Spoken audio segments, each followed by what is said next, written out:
Hello, everybody. Welcome back to This Is My Bourbon Podcast. I am your host, Perry.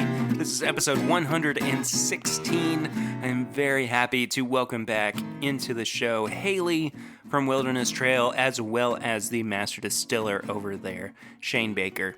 Such a really fun interview and conversation that I get to have with the both of them. That's going to be coming up just a little bit later. I am kind of on my own this week in terms of co-hosts and everything, so there's not going to be any news, there's not going to be any reviews, rather, but I will still have some news up top. Still going to do what you've been drinking recently, and then I will, of course, finish it out with tips and bits at the end. So, we'll jump straight into it. So I guess that I will start with not really flying blind because, nobody's here to blind me, but I'm just hanging out here, recording in the studio, sipping on a little bit of Kentucky Spirit from Wild Turkey. This is actually a pick that I was fortunate enough to be a part of, along with the folks over at OBC and BHG, which is the Bluegrass Hospitality Group.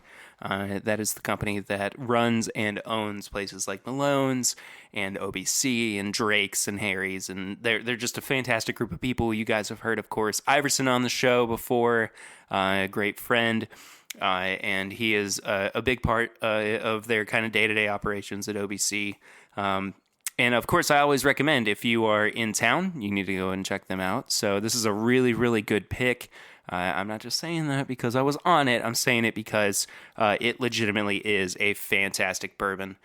Things I've been drinking recently. Let's see. I have been fortunate enough to receive a couple of bottles from our friends up at the Speakeasy, Wisconsin, specifically Troy and Jeff. I want to say thank you guys so much for sending me this bottle of 1792 Full Proof, which is absolutely fantastic, and then a Knob Creek single barrel as well, both of which I've not had anything bad come out of the Speakeasy up there, or any of the stores that you guys have done your picks through. So thank you all so much for allowing me to not just try those, but also have a bottle of them. Very, very cool.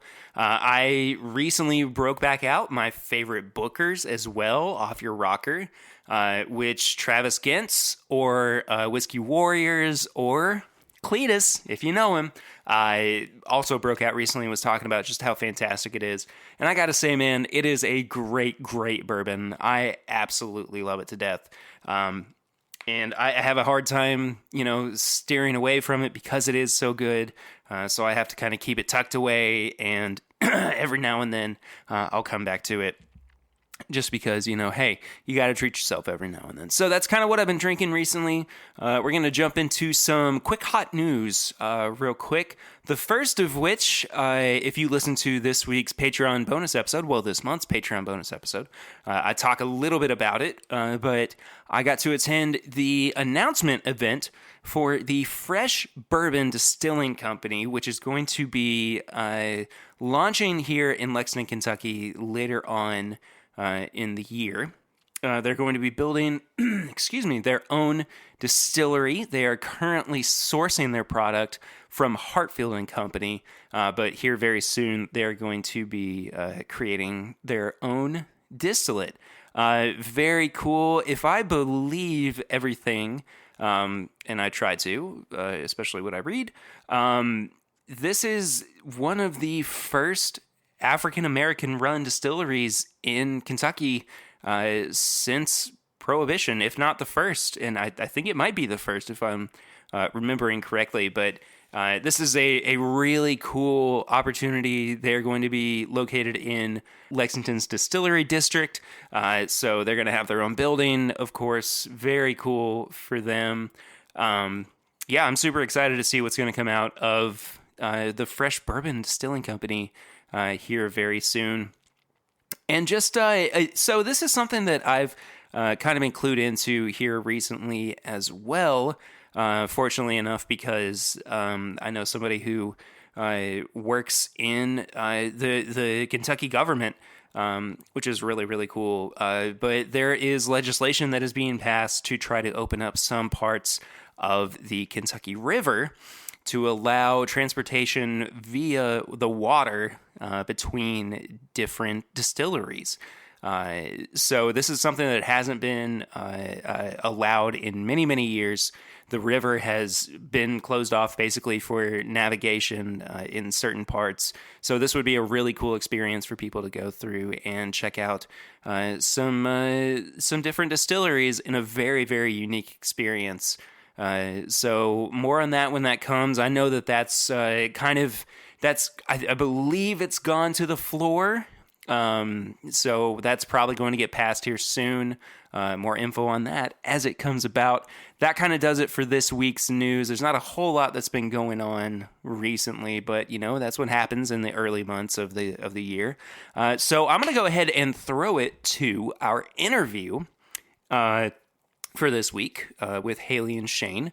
This is a really, really fun conversation about what is going on with Wilderness Trail and all of the really incredible innovations that they have kind of gone through and experienced, and the experimentation that they have worked through over the past few years. They've been open since 2012, so now, about 8 years. And how all of that kind of led to them, of course, being bumped up recently to the Bourbon Trail, which is so cool. And we applaud them. They're such good friends of the show. We're so happy to see this for them. But we do kind of get into the weeds. We get into a bit of the nitty gritty, Haley and I do, in terms of, what's all this about? Why is this a thing that you felt was necessary? So I'm excited for you guys to hear that. Also, when Shane comes on a little bit later in the episode, there is a bit of a scoop, a little bit of an exclusive that comes out that I don't think he intentionally dropped, but I was not told not to include it. So you will hear that. We actually talk about it a little bit. It's a really, really interesting take on how they are approaching their market with their whiskey. So go ahead and enjoy this. I'll be back at the end to wrap it up with tips and bits, and see you guys soon. So this is fun. I'm excited to be here at Wilderness Trail Distillery for the first time ever with the podcast. And of course, there was no way that I could come here and not have good friend of the show, Haley, on. There's no way. Hi, Haley. Hello. Hello. Welcome back to the show. Thank you. Welcome to Wilderness Trail. I'm Welcome back. So this is actually the second time I've ever been here. Okay. I was here probably about 2 years ago. I was doing a private tour for one of our clients. And, I actually was able to go and do the tour with them too and check out the facilities and everything. And that was kind of, I think that was around the same time that the 4-year-old Weeded Bourbon had come out. Yes. And so I kind of knew about it, but I didn't know a lot about it. Right. And we're kind of hoping that Shane's going to wind up coming sitting down with us. Shane Baker, one of the founders and master distillers. Yes. So we'll see if that happens or not. But I don't know if I've ever actually asked you what your specific role in the distillery is. So what is that? Well, depends on the day. And you wear many hats. Yes. It's funny because we're it's funny how much we're growing, we're expanding, we're doing all these crazy things. And people are like, I'm not really sure how many people are on your marketing team. And I say 3. So it depends. That's not many for the distillery that just got bumped up to the Bourbon Trail. No, so. Yeah, exactly. Here we are making these leaps and bounds, and there's a tripod of us that really hold the grounds for a lot of that. But I do a lot of everything. Some people call me, a bourbon badass. Some people call me a cherub. Depends on what you prefer. But no, my official title is with a bourbon was brand distribution marketing. Right. So, what that means? Who's to say? I'll let you decide. But I've seen on social media you've done tours before too, and helping people come and understand how the distillery kind of operates and everything. That's how I got my start. Okay. Was tours. Cool. That's kind of for us. That was or for me specifically, that was my training camp. Yeah. Before they let me out into the world. quote unquote, out into the world. That was my requirement, was I had to do a few months of tours. And one of the reasons why is because that is, we don't have a script, but that is your script, right? Sure, that is the experience. The whole thing is being able to talk all of it the whole way through. So that was kind of, also I live in Lexington, and I wonder if they were like, if she can commit to making that drive every morning, every day, she's in. I think that's secretly what it was. It wasn't about branding. It was just to see if I'd actually really be willing to make the drive back and forth. Sure enough, here you are. Here I am. But you didn't have, how much like bourbon knowledge did you have before you came here? About as much as any red-blooded Kentuckian has. I think it's, it's printed on your birth certificate how to make bourbon, and then the rest of it's just, so yeah, I mean, I knew about as much as that. I knew what the criteria for bourbon was. I knew don't mix nice bourbon with Coke. I used to get, my dad always had kind of said, all right, if you're going to learn how to do this, you're going to do it right. You're going to do it right. Exactly. You're going to do it right. If you're going to water it down, you're using an ice cube.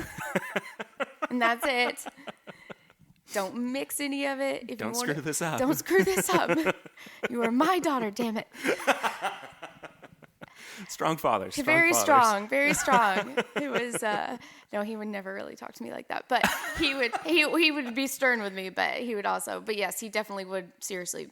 I couldn't mix with, he'd be like, if you're going to mix, here's the jack, I had to figure out I would say the proper way to drink bourbon kind of on my own. Sure. Okay. My dad, for a long, long time, drank Makers on the rocks with a splash of water. Okay. So not only was it getting watered down with the water, but then as the ice melted, then it was super watered down. He just wait like a minute and then okay, sorry. Sorry, Pierre's dad. Dad, I love you. I know you listen to the show, but I don't know why you're doubling down. I couldn't do it. I do feel like I kind of know your dad just from watching some of the live streams you guys do sometimes, which are hilarious. So my dad's a character. He's so funny. Love him to death. But anyway, enough about our parents. So dads, right? Dads are great. Yeah. Yes. But the point in asking like how much knowledge did you have coming in here was because like it seems like everybody here kind of figured things out as they went. Yes. Right. Aside from Shane and Pat, who came in with this huge vision and what was it, like 20 years of experience or whatever. Yes. In fermentation. Right. So how have they kind of been guiding lights for you?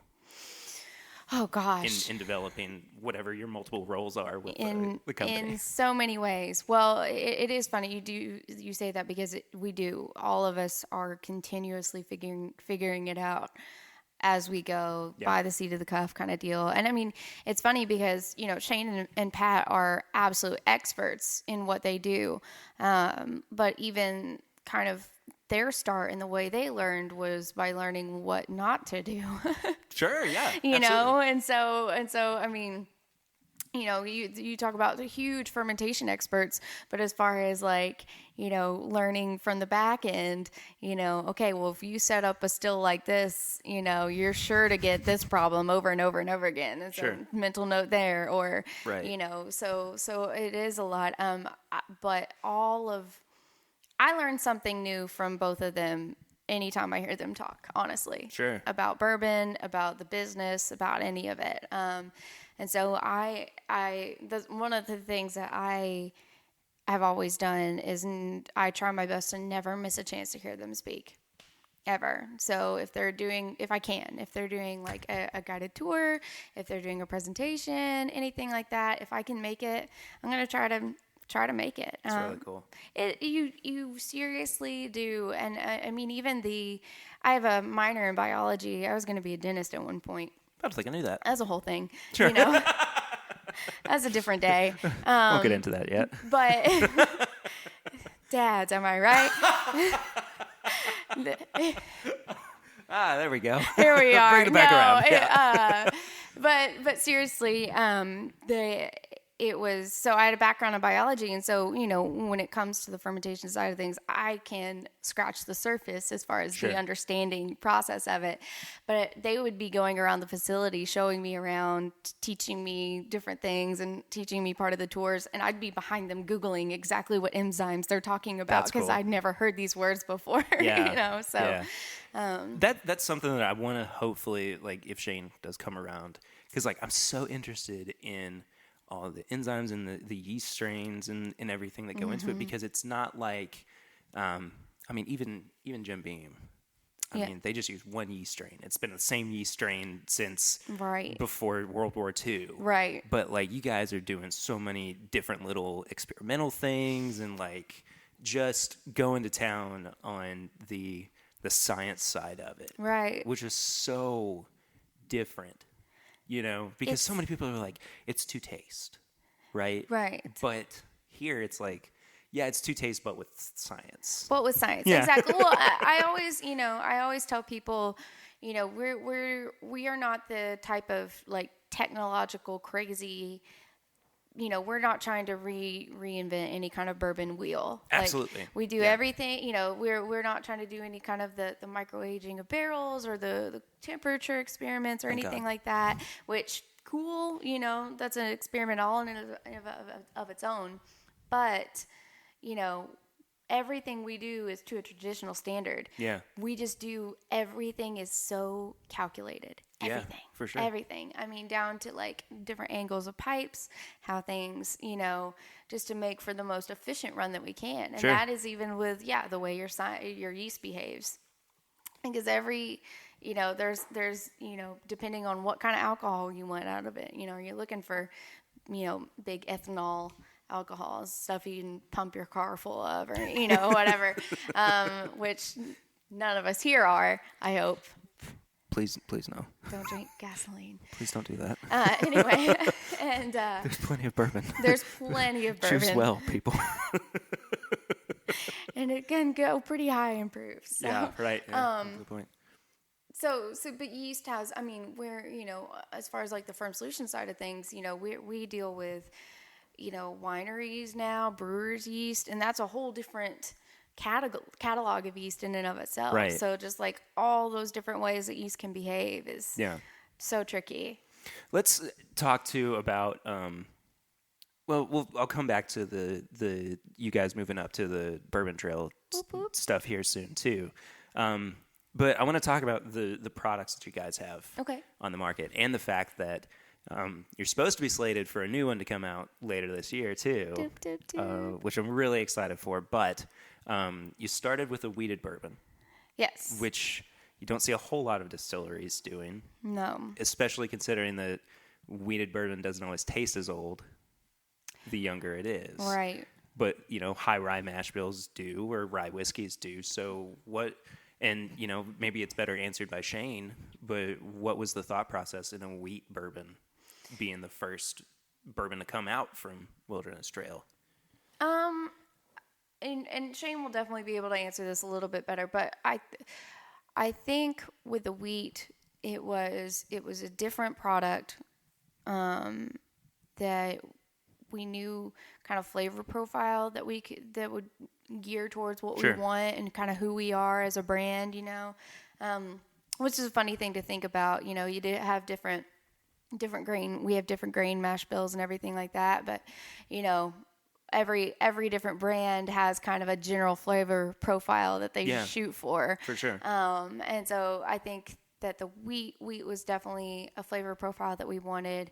It was different for the time and in the market. Like you said, you don't see very many, especially right off the bat. Well, and to add to that too, a wheated bottled and bond bourbon. Right.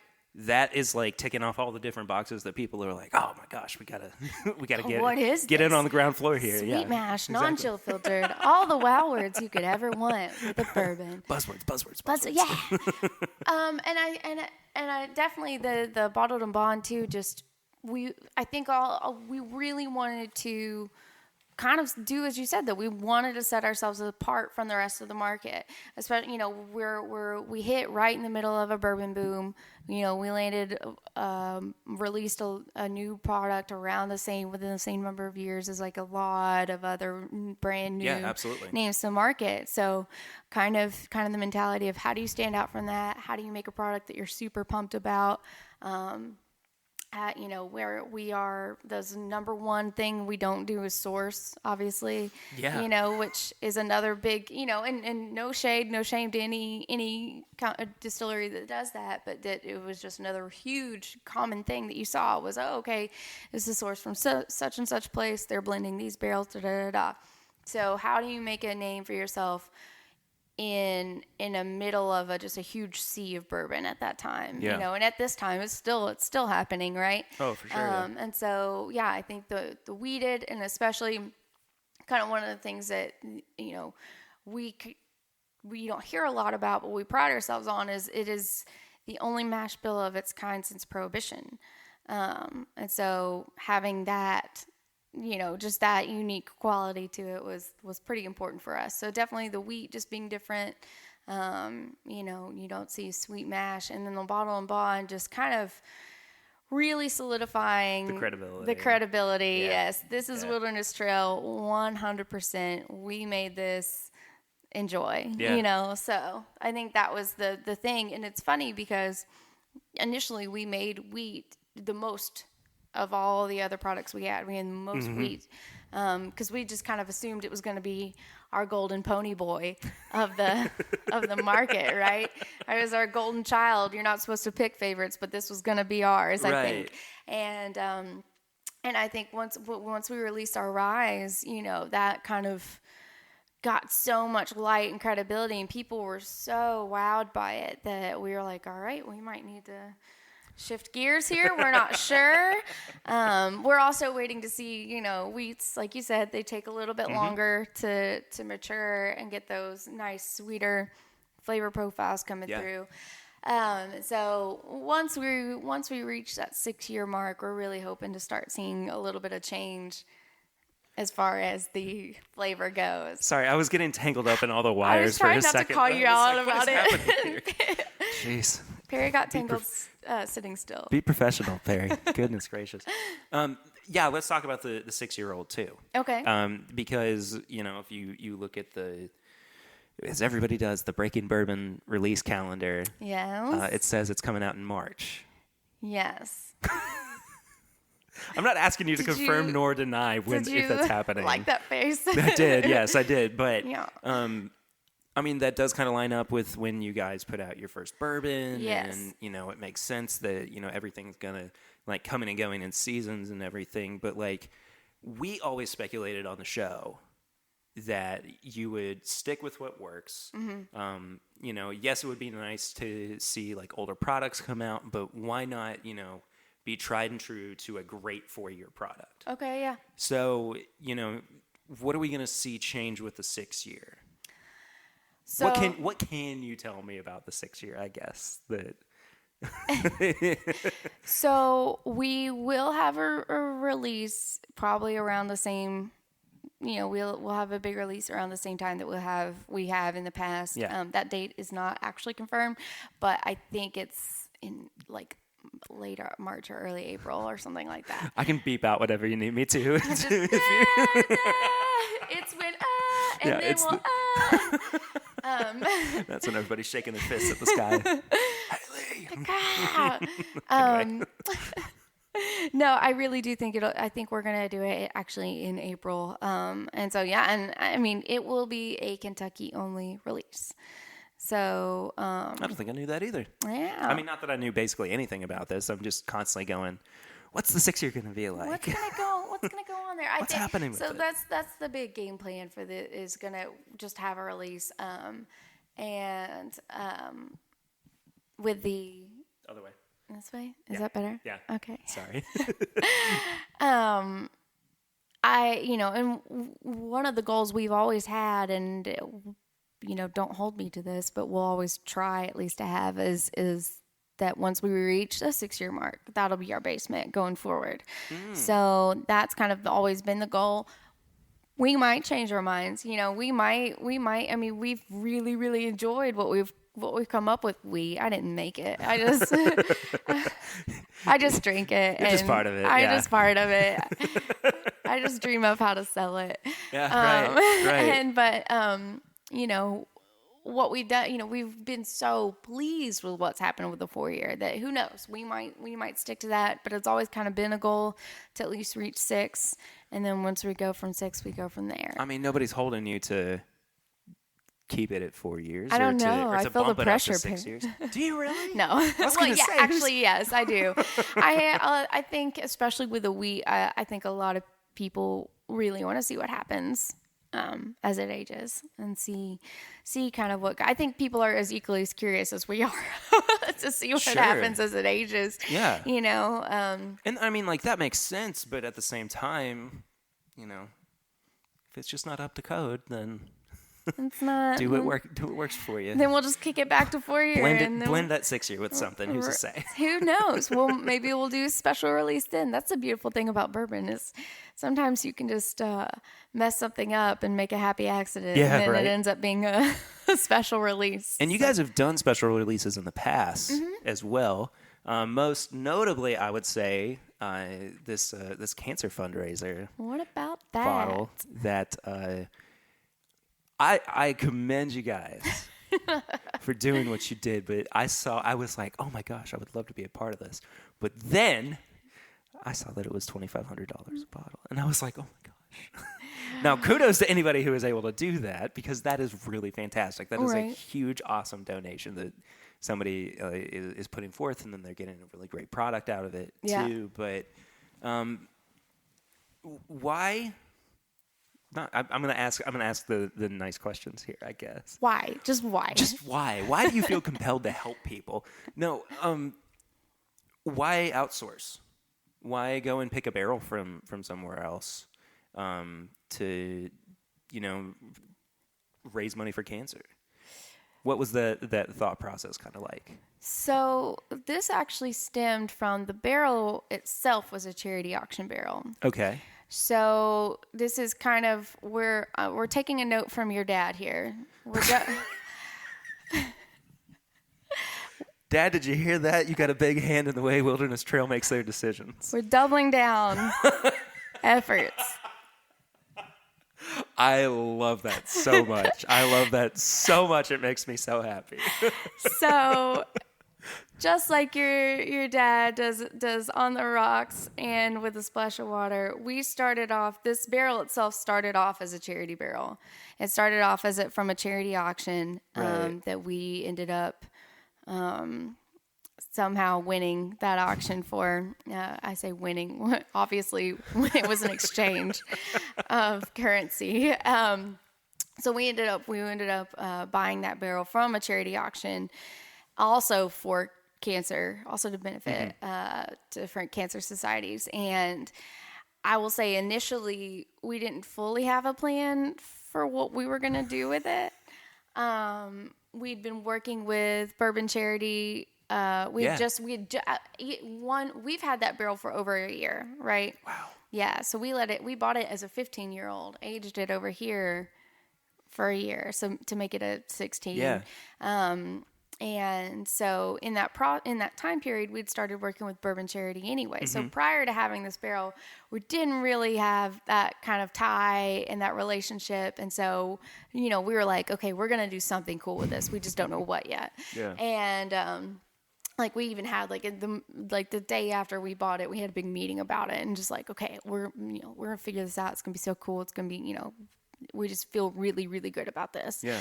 And, so we, you know, got our ties with Bourbon Charity, and of course we did the F cancer. I don't know if you're the explicit. We'll try not to. Okay. I mean, look, I've had Fred Minnick on multiple times. So. Sure. So So we had the F cancer. I'll keep it in a minute for now. The F cancer bottles that we did with them with our rye, right? Mm-hmm. With our regular rye whiskey. Right. And that went over beautifully. Oh my gosh, that was so fun. It was so awesome. I hope we continue to do cool things like that. Yeah, absolutely. And basically when that's kind of later on that year is when we were like, oh gosh, this is what we're going to do. Like, we're going to make this happen. On a very sad and personal note, we had an employee pass recently, and she was fighting the fight. And I think really and truly that was what really fueled the efforts there. Absolutely. You know, Shane and Melissa and Pat and the whole Wilderness family really put a lot of emotion and time and effort into doing whatever we could for this person. And I think ultimately that's what really caused the, you know, made the decision for us. Sure, yeah. It was one of those where we were all just like, all right, you know what, you're right, F cancer. And we're gonna F it in a big way. In a big way.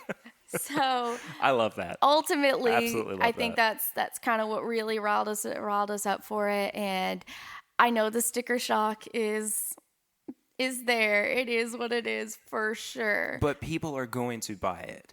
And they're going to make that donation. Yeah. And, you know, that it's just not something that, of course, everybody can do, but those who can do that and feel compelled to do that, that is so awesome and so cool. And the fact that it is, you know, being put on by somebody who is, or a distillery that is now at the core of the bourbon industry. Yeah. And still, of course, y'all are making a name for yourselves because, you know, still being fairly new, of course, but like, my goodness, what a big, awesome thing to see come out of you all. So it's been cool to watch, and it's been cool to see it received. I mean, people are like, whoa, I love it, but most people say, I wish I could, and you know, I wish I could donate, I wish I could do these things, and even that alone is just like enough for us to say, okay, that was, you know, that's really good. And we've had people buy bottles, you know, and buy the whole thing, and just, I mean, they're either that mad about it, which I don't blame them, or they're just that adamant about Wilderness Trail that they have to have, you know, which either way, that's really cool. I though, support to think you. About. Yes, that is, it is wild. I want to talk about too where we're actually sitting. Okay. So we're sitting in this conference room. Yes. Where as I came in, you said this is where you do the barrel picks. Yes. As well, or the single. Clarify that. Was it the single barrels like for the distillery, or single barrel picks? The barrel picks. Okay. Yeah. Okay. Yeah. Gotcha. So what are these sample bottles that are sitting around me? Are they the individual picks that have come from different places? They are picks that are cut from different barrels from us. And they're different samples, different kind of honey, you know, those honey samples. Yeah, right. And Macaulay, he is our barrel pick guru. Okay. We're very fancy with our names here. And so he does what any other, you know, pick taster will do, is he'll go around. And so, you know, if he thinks that there's some, you know, samples that are worth keeping around that might blend with, you know, or might be on a certain flavor profile or whatever. So we are amongst potential single barrel picks right now. So cool. Right? So awesome. In a room full of them. In fact, all these are some of the picks that we've had in the past. I know I'm making for a great podcast by pointing to it's things. fine. I'll just tell people that there's a lot of bottles. There's a lot of bottles, and they got a lot of stickers and a lot of colorful side labels. It's fun. One has our distillery cat on it. It's great. Oh, really? It's a good time, yeah. That's awesome. I think I met the cat the first time I was here. That's Cooper. Yeah. Oh, of course that's Cooper. Right? That's awesome. Right? It makes perfect sense. Yeah. Cooper has his own fan group, and it is truly fantastic. There are some people that, because I run our social media too, so there'll be some people that probably never like or comment anything I do unless it has to do with Cooper, and then suddenly they care, and I love it so much just because awesome. Cooper's a great guy. Cooper says, "Be careful on Super Bowl Sunday." That's right. Cooper says, "Happy Father's Day." Perry's dad. Happy Father's Day. Happy Father's Day. No, but was the single barrel program something that had always kind of been envisioned, or did it just kind of come along as the product was coming out? It definitely had always been envisioned.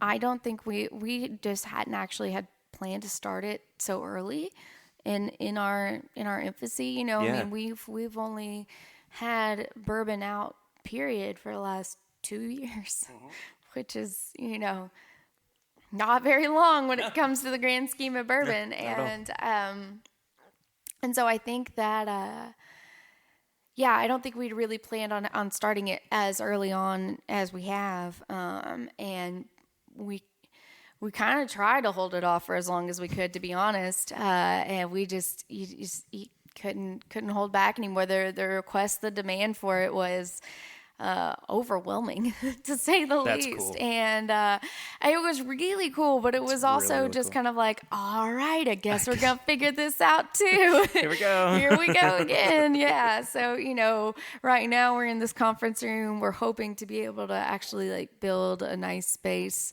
so that it is like separate, you know, space. Yeah. And they kind of have like a full blown experience the next time, you know, if ever, hopefully they come back.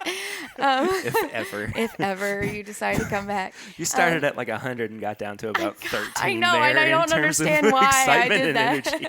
That was good. That was really good to see there. Just got some humility. It's funny because it's true. Like it's funny because we've grown so much and done so many things, and yet I still am just, I feel like we're such, you know, we're so young in the process that it is, it's overwhelming sometimes, or just kind of shocking to, of course. to see, and Of just course. being like, I hope people show up today, you know? They'll come. Yeah, They'll still they come. definitely, they're all, it's just the numbers of visitors and picks and just demands growing and growing. How many visitors do you normally see on a regular basis, week to week, or day to day? It's changing quite a bit. Well, today's a slow day. It's a gloomy, rainy Tuesday. Yeah, Tuesday. It's a Tuesday. I lose track of days very easily. Apparently.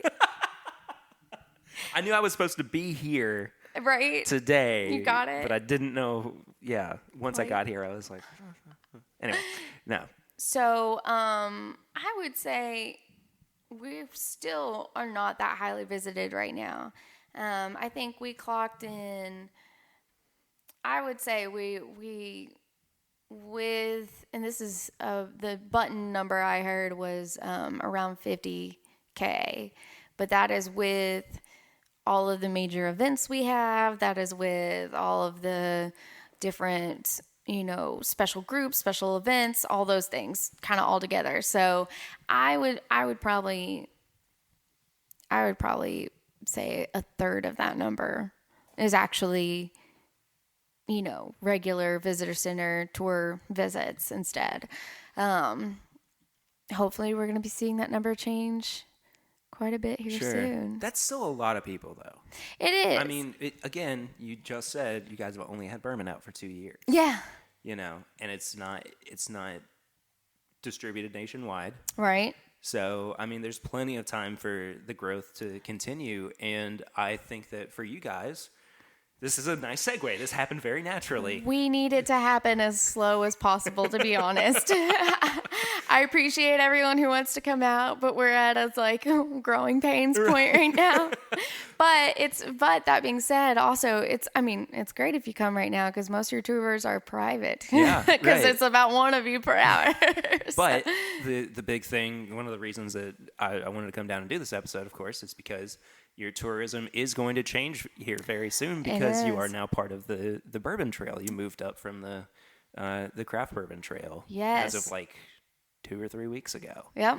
So first off, congratulations. Thank you. It's very cool. Yeah. I personally know how long this has been in the works because I heard rumblings of it middle of last year. Yes. Yes. So why did it take 6-ish months for that to kind of happen?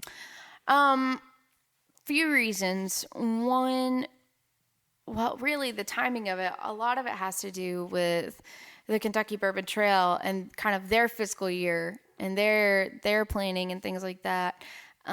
Because with us being added to the Bourbon Trail, that's all new passports, all new marketing, all new, you know, Our name everywhere.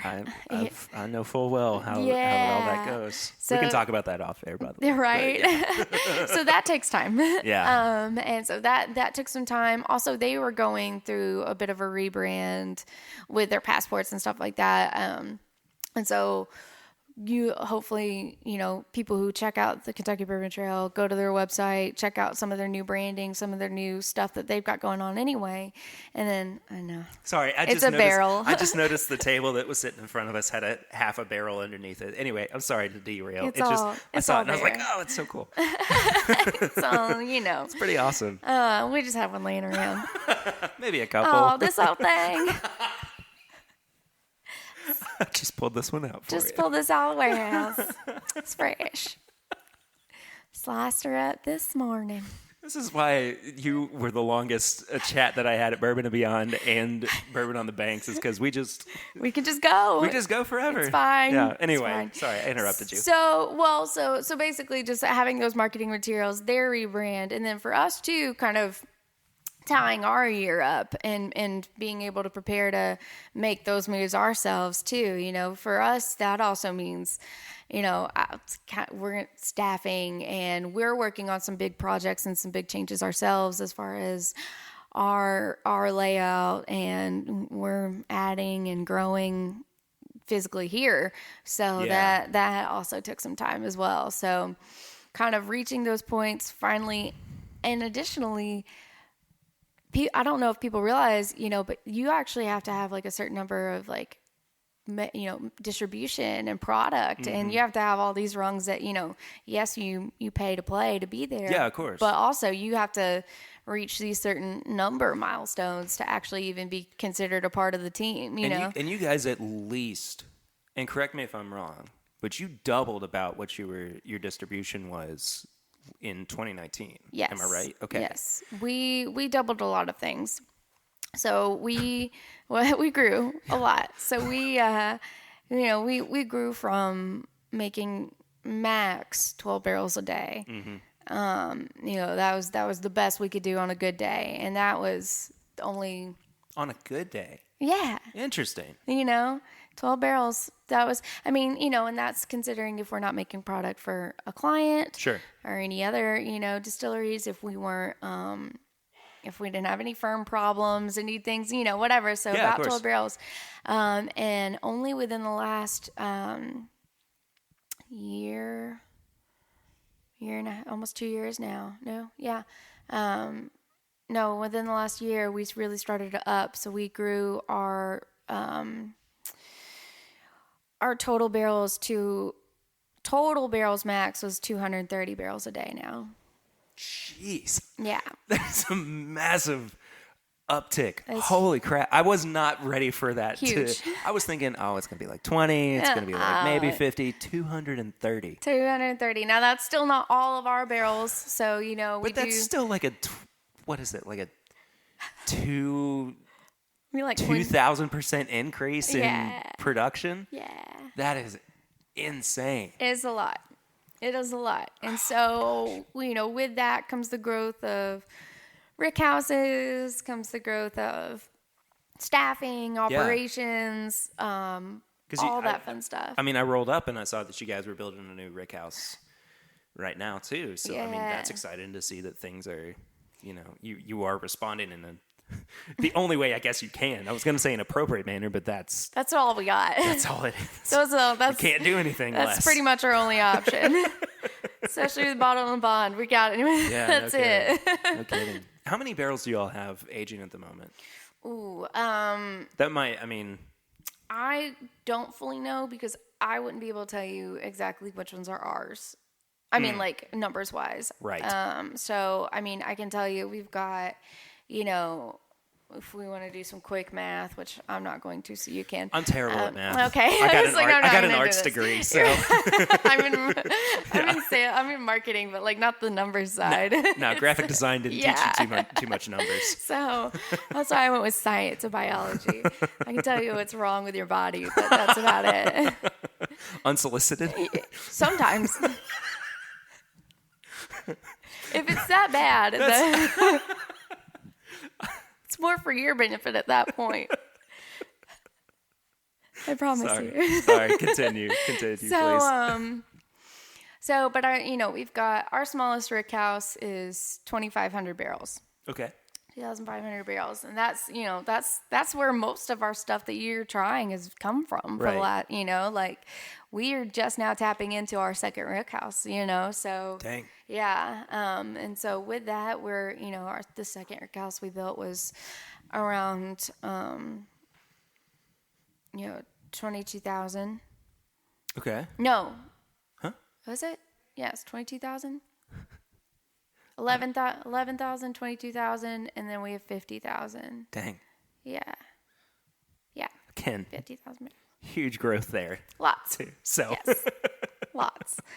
And then we're just adding on, going from there. Sure. So no total number of barrels that are ours, not totally sure, to be honest. That's fair. That's fair. I just didn't know if it was locked in your brain somewhere. And you're like, I'll just pull that out for him. If it's numbers, I just blank out. It's all good. This is a weird blackout that happens. So I still want to talk a little bit about the move to the Bourbon Trail. Yes. Because it's funny that you brought up, you do pay to play. Yes. We've talked about it on the show before that, it is a significant chunk of change. It is no small. To join the trail. So I guess my question is, why now? Like, why 2020? Why not wait, maybe 4 years into having your product on the market? Sure. Or 5 years? Go ahead. Answer, and then I'll do a follow-up. Okay. Because as I was thinking through that, I was like, maybe just go ahead and answer. Sorry. just speak. Just go. Sorry. I would say I don't really have a great answer for it, except that it kind of just all the timing kind of came at a really good point. They kind of approached us about it, especially with, they're, like I said, they're doing a rebrand, and they were going to probably be printing new passports, new stuff anyway. So,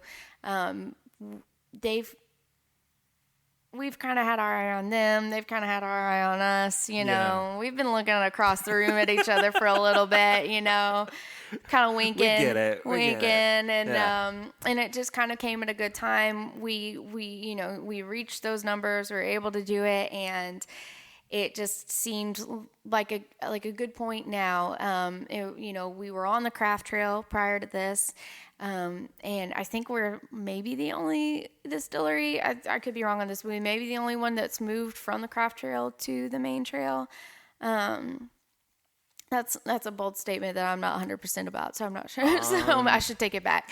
Unless OZ Tyler was on the craft trail. They might be.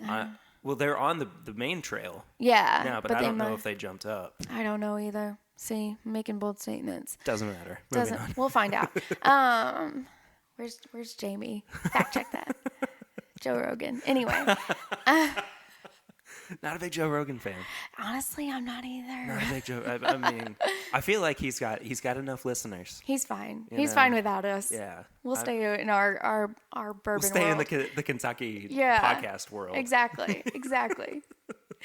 But just making that jump, and it just kind of worked out to where, we've also expanded our distribution quite a bit within the last 6 months as well. Oh yeah. And I think being on the Bourbon Trail, it like you said, it's no small chunk of change, but it allows us to be. I think it allows us to more quickly be on more of a national scale as far as for a marketing standpoint goes and getting our name out there. Yeah. Because it is, it is a beast. The Kentucky Bourbon Trail is a beast, it is a destination. It's a whole reason to come visit, and it's a good way to get your name out there. Of course, there are plenty of distilleries that don't do it, that do just fine without it, and We can name some big ones right off the top if we don't wanted have to. Yeah, we don't have to. But I think it just kind of came at a good time for us to, you know, just go ahead and bite the bullet now. And get used to it now while we're all still growing, I guess. It's kind of been the way we've operated since day one. So why stop now? What's going to change today? Yes, exactly. So in response to that too, this is kind of part 2-ish. How do you see, because, I mean, being big in the marketing side of it, how do you see your role changing once the move has officially been, well, I guess it has officially been made, as that kind of falls into place? I think I have had a lot of meetings about how my role's changing anyway. I think in general, though, all of our roles are expanding quite a bit. We all wear a lot of hats, and I think just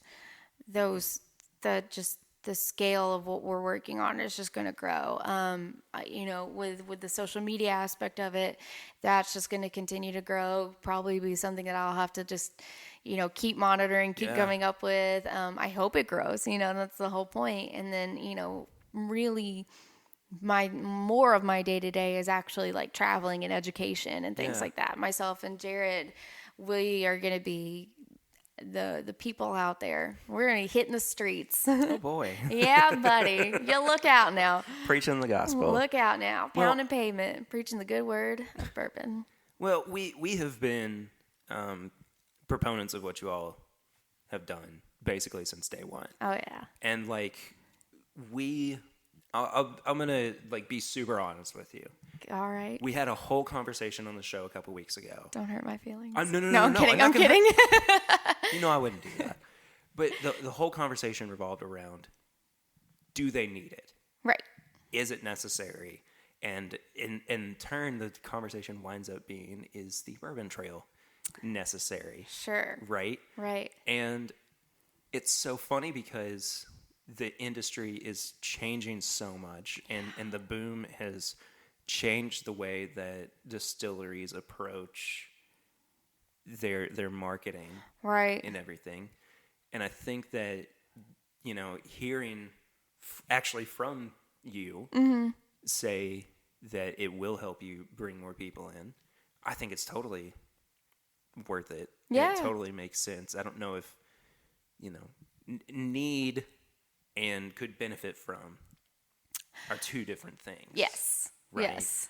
Because I think that you guys have such a great product that, it speaks for itself, and it's going to, drive people here. Mm-hmm. I mean, you were still a part of the craft bourbon trail. Yeah. That's not anything to turn your nose up at. No, absolutely there are not. Fantastic distilleries that are on the craft bourbon trail. Some of my favorites. Yeah. Honestly. No, mine too. Yeah. But there is that notoriety that comes with it. Up. And I think it's kind of a chicken versus the egg idea too with the bourbon trail, where bourbon is booming. It has its boom now, and I think in the day that we're in now, if they were like, let's make a bourbon trail, people would be like, oh, we don't really need that now. Bourbon's everywhere, Whereas, years before, when the bourbon trail was in its infancy, bourbon wasn't as huge of a destination thing either, So I think prior to, it was very beneficial to have a trail, to have some sort of synergy that says, all right, people, come to Kentucky, come see this. And I do think too, we as Kentuckians see it as old hat a little bit. I think. I don't want to say old hat. We're used to it, right? We're very used to it. We're very used to it. And not in I don't want to say old hat. It's a terrible term for it, because it's still exciting. It's still, but it is nothing new to us anymore. It's, and so it's not, it's kind of like watching the Patriots play the Super Bowl. Okay, they're in again. Like, we did something different this year. Yay! Yeah, anyway, exactly. But I think anybody outside of Kentucky, it's still very cool. It's still very new. It's still very unheard of, So I think that's the big that's the big gain, especially, is just not only having that notoriety, but having that more broad presence, name put out there. Having the opportunity to work with this tour company that I do tours for, yes, and seeing people coming in from all over the United States and going, oh, I didn't even realize that like wild turkey was good, right? Because it was stuff that we shot in college, or how does Woodford compare to everything else? And there is that interest, there is, and then all of a sudden there's that tangible thing, the passport, where you can kind of look back and go, oh, I did something really cool, right? And it's in some ways it can kind of feel like those like the crane machines. Like it feels like you've put in all the work, but maybe like nothing's really come from it, or anything. The gotcha machines or whatever. Like it can kind of feel like a big shoot. I had the word and I lost it. A big gimmick. Sure. Yeah. Right. Yeah. But there's so much honesty behind it. There's so much, like, just true to the bone. This is Kentucky. This is bourbon about it. Yes. And there's no reason not to include Wilderness Trail in that conversation, too, because, like you said, you're staying true to the story of bourbon. You've got Bottled and Bond products out. I mean, that's a 150-year-old tradition 130-year-old tradition in who's counting? Math. Bourbon people are. Bourbon people are definitely counting. They're like, we know exactly. Let me tell you the exact day. They do, though. Love you, bourbon people. Oh, but I mean, like it's, it makes sense that this is the next step for you guys, being, just very true to form. So that's it. Yeah, that's how we try to be. Yeah. So we try to be. We're both very nervous and excited about it. It's a overwhelming theory where feeling of I don't know if my tummy hurts because I'm scared, or if you're excited. If I'm excited, or what I had for lunch today. We call that anxiety. Yes. So. Yes. Is my leg bouncing? I don't think so. It's fine. So people can come to Danville. Yes. To come and visit you guys. Please. Please. Haley's desperate for you guys to come and check them out. No, it is a really beautiful campus. I know I showed up on a rainy day, but it's still great to come over that hill and see the rick houses laying out and everything. And it's really cool here. It's beautiful. Yeah. I mean, I'm totally biased, but it's also you come up through our facility and you look at the farms, and out the windows are these big rolling hills and the ponds and the farmland, and it is one of those where it feels very quintessential Kentucky when you're here, and that's one of the things I like about this facility is that you feel very Kentucky when you're in here too. Yeah. Like this is what it looks like. There's a farm right across the street from us. There's the hills. They got it all. So. Yeah. Absolutely. It is nice. We're excited for people to come down and check us out. For sure. And we're offering new tours as part of our growth too, cool. Like different tiers of tours, and probably going to be expanding our days and just trying to make it happen. Awesome. Yeah. Sounds good. So we also wound up getting Shane Baker sitting down with us too. Hello, Shane. How are you? Good. You're Am I coming through right over there? There we are. Okay, got it. Now. I flipped the wrong switch. It's his first day. I need one of those. Right. Just turn it off. Yeah. Episode 116, and I'm just now figuring out how to you get there work one this day. thing. Yeah. Man. Shane, welcome to the show. Yeah, thank you. Great meeting you.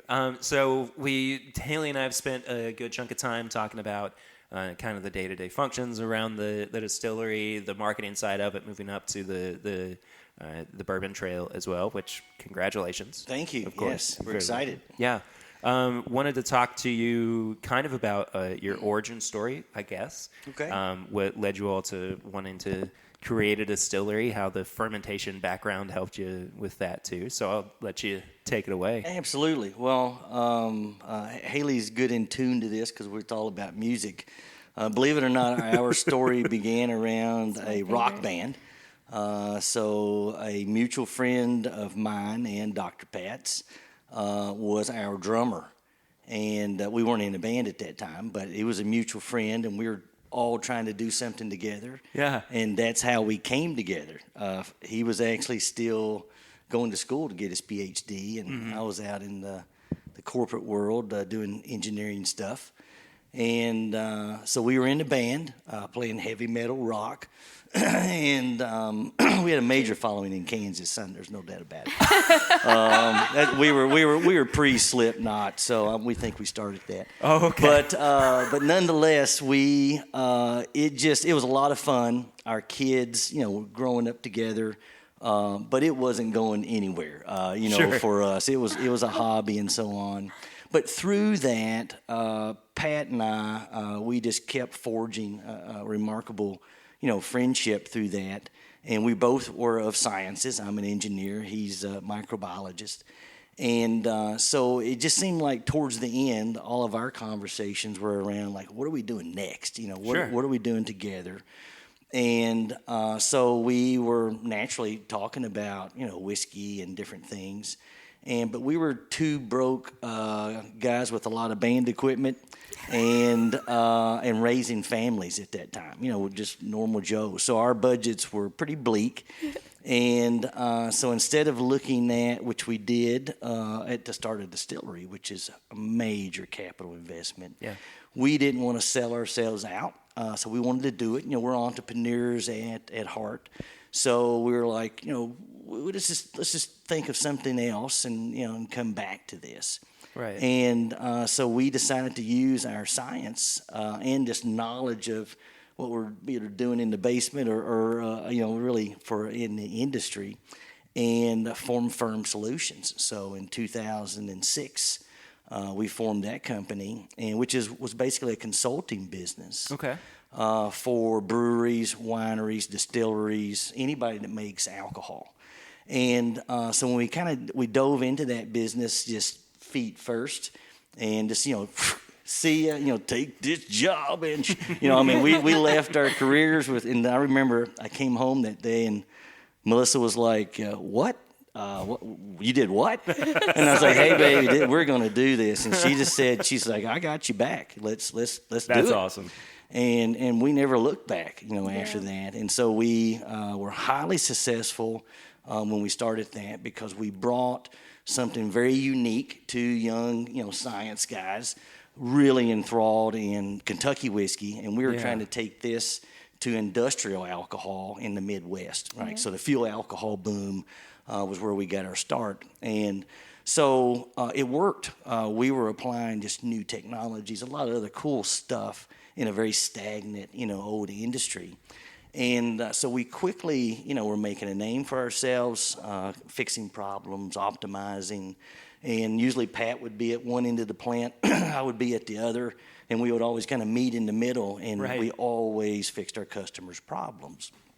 And so that grew into product, development, research, and development opportunities. And so that company continued to grow.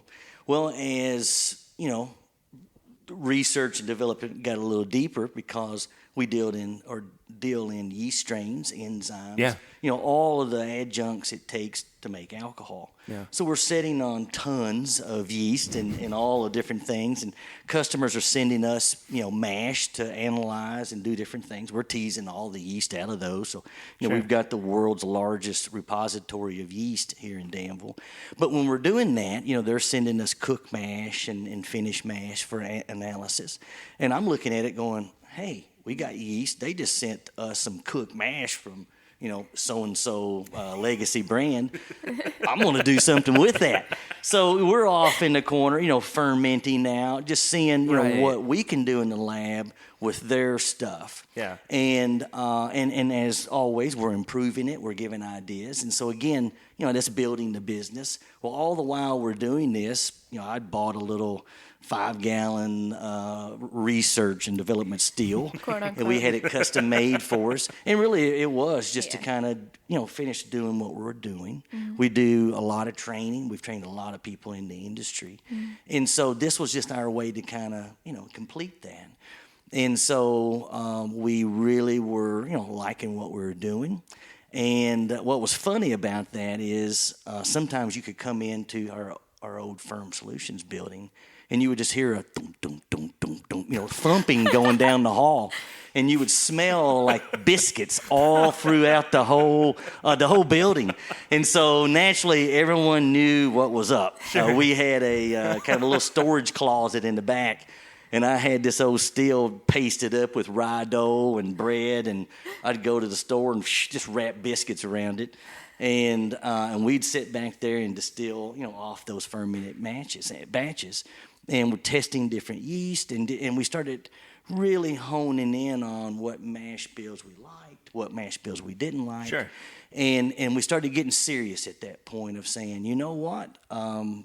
We looked back at about 2011, 2012, and said, "Hey, we've got a budget. We can start a distillery, and we've got all the tools and a lot of experience to do it because we'd been in and out of by that point over 1,000 breweries, wineries, distilleries all around the world, yep. And so we had seen the best things to do and the wrong things to do, right. And more often the wrong." Because that's what our business was, right? I never got a call from Greg Davis going, "Hey, we're tapping this barrel. Can you get over here and get your glass?" No, it was more off of like, there's something going on. So that's how we amassed such a remarkable collective understanding of the process. Because we were always called to the problem, and being scientific, we figured it out. That's what we do, as scientists. And so that's really kind of how it got started. And the next phase for us was, buying the first still from Vendome, shoving it into the warehouse of our other business, and kind of getting our feet. And then very quickly, we realized that if we're going to do this, we're going to do it. And so we jumped in.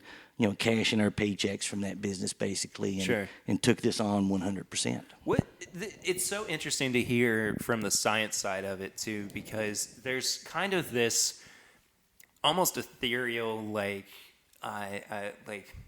head in the clouds thought about bourbon being made to taste, right? Yeah. And that's kind of more of an artsy, crafty kind of way of looking at it, but. How did the science background get you to that point where you were like, we know exactly what to do step by step? Well, I think that it's really, you just answered it yourself. It's the science in how do you do something, sure. Right? So it's no different than writing a manual. Yeah. If I were to use science to write that manual, we just wrote the playbook. Sure. And so when we're looking to create a flavor profile, when we're looking to create like the whiskeys that we created, we had a taste profile in mind. Sure. We had the right mix of grains that we knew that we wanted to use. And some of that was, again, you don't have to reinvent the wheel. There's a lot of experience in this industry. And like, for example, my grandmother, who retired from the industry for 50-something years at Stitzer Weller. So when you look back at Old Fitzgerald and Stitzer Weller, that's what my family grew up in.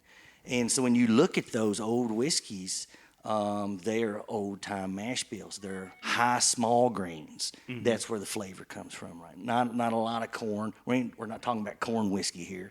I mean, we're talking about a mixture of the right grains to create a flavor profile.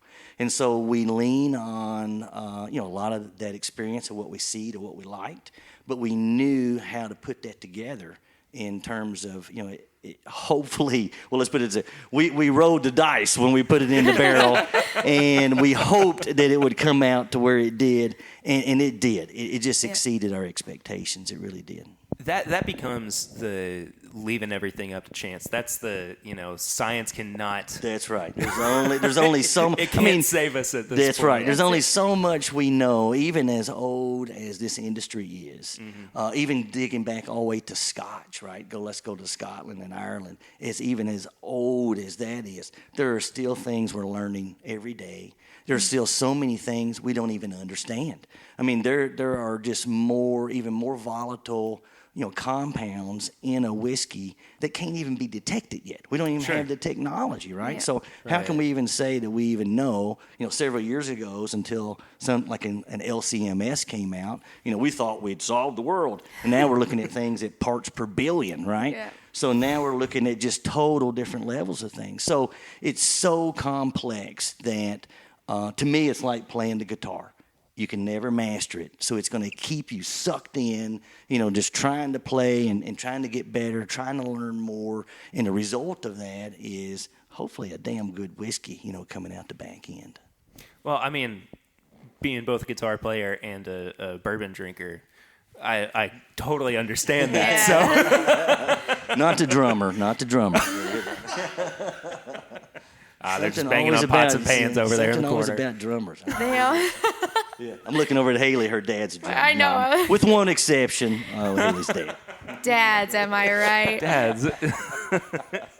Can't live without them. Maybe it's just drummers in hard rock and roll. They're usually dropping drumsticks, halfway through the set. So. There's a specific breed of rock and roll drummers for sure. Absolutely. They hit the snare too hard and it just flies out. Yeah. Chasing butterflies. Looking at you. I thought that was the bass player. Hey, dude, we're on this song. Where you at? You're supposed to be keeping the beat. So in terms of kind of your day-to-day function within the distillery, how much of your time is spent distilling your own product, and how much time is spent working on a contract basis and distilling for other people? Well, we're currently doing about, I would say, a little over 30, maybe 35% contract production. Okay. And so that kind of trickles its way throughout the year. We try to kind of bulk it together so that, the most of the year we're just kind of doing our own thing. But it kind of trickles out throughout the year, maybe heavy, beginning of the year, middle of the year, and then from there on, it's pretty much always our stuff. So that would be the mix of our capacity. In terms of what are we focusing on, it's so much different today than back when we were thump, down the hallway. Like we were saying before, it was like, man, it was just so much fun. I'm going to come in, I'm going to get the butter tasting biscuits today. Yeah. It was because you can eat them right off the still. And then now, it's a full-blown beast. It's an octopus of a business. Right. And, we're on 163 acres here. Up the hill is our 5th warehouse. Right. And so, end of this year, we'll have over 65,000 barrels in storage here. And you were not far off. It's taken a life of its own. So for me, I am having to rely more and more, obviously, on my team that we have. But Mike Heist in distilling, and he's our lead plant manager, and they've got it. We've been doing it for 7 years now. And so I really am relying on them. And it's, the front of the business is pulling me more in that direction. But I am a hands-on individual. I look over at Haley. I've got a bag of tools in my pocket. So, just today, while I was late here, we just expanded our bottling line. So, I was turning some screws and showing people the screens, and because I've got to know how it works first. Sure. And so I'm, very involved, but my role is definitely changing, as the company gets older. How does this this contract side of it too? How has that kind of influenced the way that you play around with your own product? Has that allowed you some creativity? Absolutely. Too? Oh, definitely, because we don't want to make anyone else's whiskey like ours. Sure. So if not, that would be kind of a boring topic. Right. I think, because it'd just be one thing, right? And so purposely, when we do make something for someone else, we want them to have their own flavor profile, and we are genuinely, wholeheartedly interested in them being successful. I am a firm believer of how successful our industry is how successful we are. Yeah, and for sure. so the more people who are very interested and capable of this, we support them. And so it's I think it kind of comes down to that. I have to ask you too. I've already asked Haley about this, but the 6-year weeded bourbon's coming out this year. Yes. First off, I'm really excited for it. I can't wait, especially since I think it's already on a map somewhere. Is that what you said? I said it's on the release calendar on Breaking Bourbon. Yeah. Okay. Yeah, it's. We don't have to talk about when it's going to be released or anything because The word's already out. we've already kind of discussed that a little bit. But that is so cool to see things change for you all. But at the same time, kind of reiterating what I had said earlier, from day one, we were kind of like, this is really, really good at 4 years old. I wonder what it's going to be like even older. But at the same time, why change it if it's working out for you? Man, this is an ongoing debate. It is. It really is. I told him yes, but no. I'll be honest. It's something we struggle with, and mainly because now we're outside of our scientific realm. Right? We can't put a hypothesis together on this and figure. I mean, now we're into quantum physics or something. I mean, Right. So what we're now into really the guessing game, right? Yeah. And so it's like, and I say guessing game, we know what the whiskeys taste like at 4.5, 5 years old, now 6, and we also have some almost 7-year-old. That was our first barrels that we're never releasing. But it's amazing the change in the age and the quality of the whiskey. It definitely gets better in time. There's no doubt about it, especially for wheated bourbons. Yep. It's very unique for our wheated bourbon to be really as good as it is at 4.5 years old. Absolutely. Yeah. But it is entering its wheelhouse at 6 to 8 years. That's where we've always had a goal of getting it there. And that's still our goal. So we're still coming into that. But the debate is when we hit the 6, we would start pulling back on our younger stock to get obviously, everything older. Yeah. And, man, it's one by one of feedback we get of like, what are you doing? This is great. Yeah. And so we're Don't just like, change we're having to rethink again what we already thought we knew, which was nothing about this side of the market. Yeah. And so it's really a challenge. I mean, we're listening to the market. That's what we only know how to do. Yeah. And so right now we're keeping a balance, but now really our original 4.5 is really now like closer to 5. Sure. So all of the whiskeys really hitting the market now are 5 years old to coming into that 6. Yeah.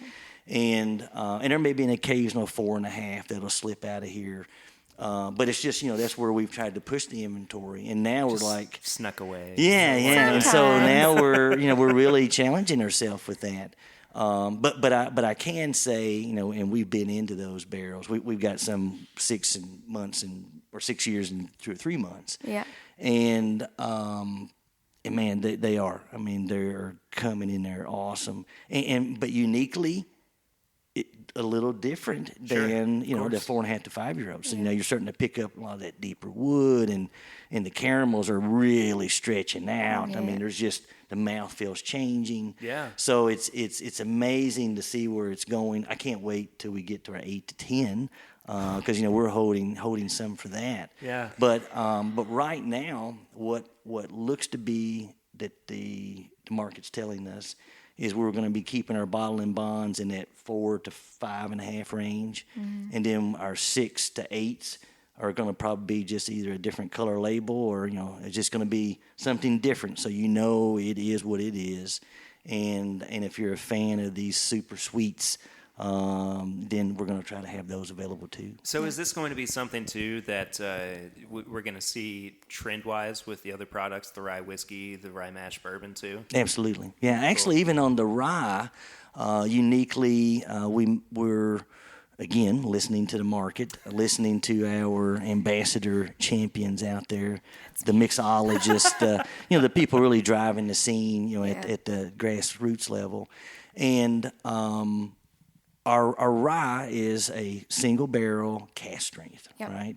So it's sitting up top and people, are grabbing it. But for, a bartender to put that in a cocktail, they're like, they're like, challenging themselves. Yeah. And so what they've asked for is a lower proof rye whiskey that they can, just put on behind the bar. And so we've looked at that going like, okay, hey, our ryes are the high proof. And so keeping along our Settler Select line, which we created that really line extension for our rye whiskeys, we are thinking pretty hard that maybe midsummer we'll come out with a below 100 proof, but above 94 proof, because we are not low proof people. But offering that down to where we've got a little bit more, I think, reachable, for that price point, as well as it for being something that you don't feel bad pouring into, a cocktail type of thing. It being a single barrel cast strength, almost like a barrel pick, which is what those really are. Has that been revealed to anybody else? Whoops! Did I say that out loud? Shane, your mic's on. It's on. Well, sorry about that. Well, I guess that's the first public announcement. Yeah. That is really cool. To hear that. Yeah. I mean, I was just kind of under the assumption, naturally, because everything's been 100 plus so far, that we wouldn't see anything coming out lower than 100 proof. That's kind of been our position until again, so many what we call experts are like, hey, this is really for the rye whiskey category. I don't think you'll see that out of us for a bourbon. No. I mean, we are pretty ironclad on where we're at with that. We're again, we just like high proof whiskeys, but rye whiskey's a different animal. And Absolutely there's a different, there's a whole cocktail revolution going on right now with that. And really it's about the price point, probably more than anything. And again, being more of a reachable, because it's our highest price whiskey we've got, because sometimes we only get 160, 150, bottles out of a barrel. Yeah. Right. And so if we're proofing that down to, 80 proof, like I could get, a lot more. So it's all about, we got to stay in business. Don't do 80 proof. No. No, we are dead please against don't do that. Shane. But in order to kind of flip that product the other way and get it down closer to where we've got our bourbon set, we've got room to do that, and again, that's what we're kind of being asked. So we're learning there and listening a lot. Yes. So is a lot of that getting filtered through you, Haley? Yes, a lot of it. Well, just to Shane's note about especially a lot of big bourbon people, especially bartenders, it goes against their guttural urges to mix something like a high proof cast strength rye whiskey. Yeah. It goes against their moral codes, and so I'm a big fan of Turkey 101 in a cocktail. So that's a high proof whiskey. But I think there is a lot of people who combat that in a lot of ways, but having something that's a little bit more approachable and honestly, I think it's more about the reachability of the product. And I'm a consumer, and again, it's like is it something that you want to enjoy every night, but it's something I'm switch over. And again, we've thought about that, and we've always wanted to be a family brand, right? A value brand that you didn't mind drinking and sharing, and not when you pulled out when the special people came over. We really want to be just an everyday family brand, and hopefully we're getting close to that. Yep.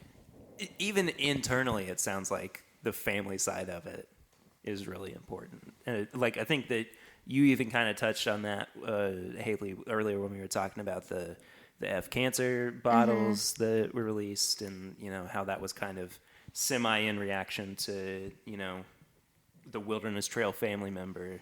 Absolutely. Getting hit with that. Yeah. Yeah. We're very much a family. Our newsletters, the family tree program, but everything we do is very family oriented. We have a lot of young ones that go play together, and we try to get together for our company picnics, and everything we do is very, I don't know. Yeah, as the old cliches are, we spend more time at work than often with our families. In terms of the hours, unless you count sleeping. Yeah. In terms of just, get those 2,000 words in, today. And so, it's really important to us not only to really have, a team that is family that wants to be here, that wants to be a part of this. I mean, that's how I think you get the most out of people, is because they're a part of it. Yeah. And they want, to grow with things. And then throughout that process, everybody's lives just become very entangled. Yeah. And we start relying on each other, outside of work, and next thing you know, things just, again, it just becomes a deeper family. And that's very, very important to us. Absolutely. Yeah. Awesome.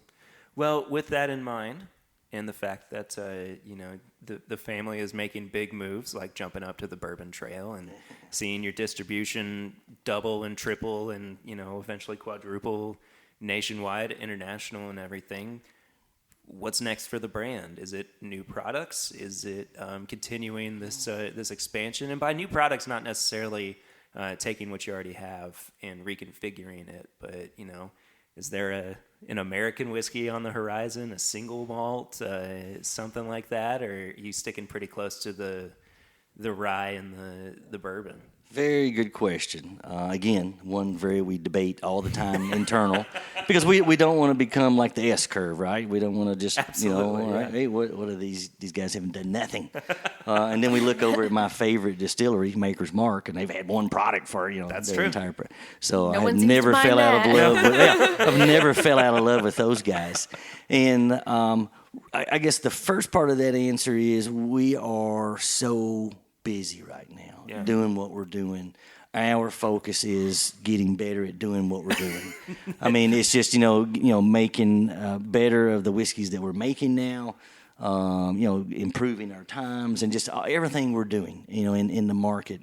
We're just trying to, do the wean walking. I mean, we're moving fast now, and we're trying to get our footing, and we want to have really solid footing before we really, try to take on more. And when I say that, we're building 2 rick houses a year.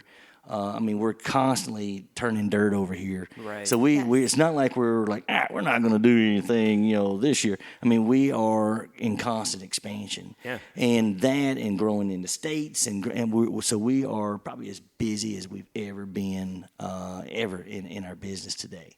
And so, but we do step back from that and try to smell the roses a little bit and see like what is next. And we are purist at heart, and Pat would be saying the same thing here. So we've never really been, excited about anything outside of just really good, solid Kentucky bourbon and Kentucky rye whiskeys. And so, but we work with so many people, right? And we're doing some American malt for some other people. We're doing some 4-grain whiskeys for some other people. And again, through that process, we're like, hey, these, let's make a couple more of these and set aside and to play around with. But it's like, it's in our peripheral. I mean, we're thinking about Absolutely. it, but we're really focused on what we're doing today. And even down to somebody was asking about finishing a whiskey. And I'm just like, why finish a good whiskey? That's always been my question. A whole nother animal. There's a statement there. Why finish a good whiskey? Yeah. And but again, I'm intrigued. I like what Nelson Greenbrier and those guys are doing. Charlie and those guys. Yeah. Absolutely. I absolutely love their whiskey. So it's like, well, I wouldn't mind making a little bit of that, occasionally. I mean, it's pretty good stuff. And so it just kind of comes back to priorities. And we're, again, back to that scientific realm. We're very regimented. We're always focusing things in threes. So, we're going to master those before we kind of move on. That's awesome. Shane, thank you so much for sitting down with me for a little bit. Thank you for taking the time to listen to me ramble on. I think, that's what it's all about, man. Yeah, thank you very much. Appreciate you. Haley, thank you as always for sitting down with me as well. Thank you, Haley. This was great. Yeah. Cheers, guys. Cheers. Cheers. Once again, my thanks to everybody at Wilderness Trail. Of course, specifically Haley and Shane. It is always great to sit down with Haley. She is so much fun to chat with.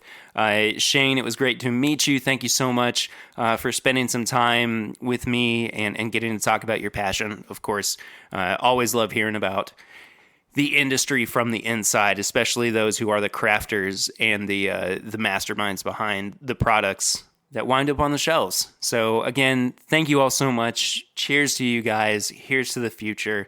How about that little scoop about that rye, though? How about that? That was pretty cool. So you have that to look forward to in, as Shane put it, midsummer.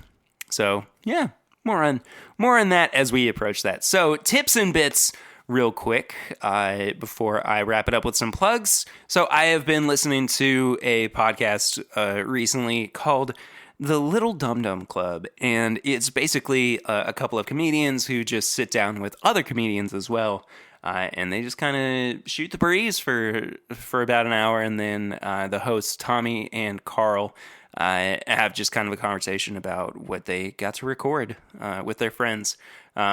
So it's very funny. There are hilarious stories. If you know me, you know that I love Australian podcasts for whatever reason, and Australian comedy in particular.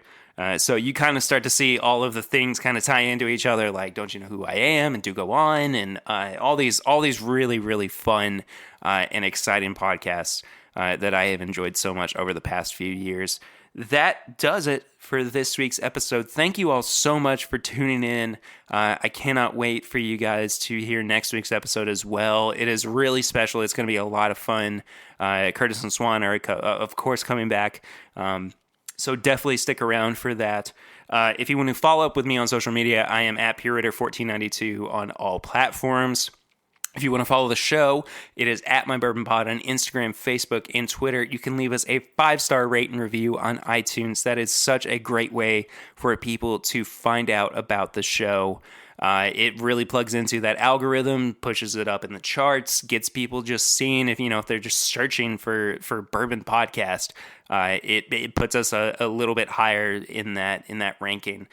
So if you could do that, if you're able to do that, or if your podcast provider actually does allow that or provide that opportunity, please do that. And if you cannot do that, tell your friends about the show. I was recently shown a statistic that said that it was like 65% of everybody who listens to podcasts listen to them because they were recommended by somebody else. So if you love this show and you want other people to listen to it, please let your friends know. It'd be a great way for them to plug into us, to find out more about it. You can find all of our apparel and merchandise at bourbonshop.threadless.com. You can send questions or comments to thisismybourbonshop@gmail.com. You can leave us a voicemail for barrel rings at 859-428-8253. And for next week's barrel rings, I want to ask you guys, what is your most anticipated release of 2020? What are you most looking forward to seeing coming out this year? So again, that's 859-428-8253. That's where you can call in to barrel rings. And then last but not least, you can become a supporter of the show at patreon.com/mybourbonpodcast for as little as $1 a month. That is such a great way for you to support this show. It keeps the lights on. It keeps us being able to hold up the hosting costs and really just kind of on a day-to-day basis. It means a lot to those of you who already are donating, and if you are considering doing that and you are able to do that, please, we really do appreciate it. You get really awesome rewards like bonus episodes. You get the pregame chats that come out the day before episodes drop. The bonus episodes come out once a month.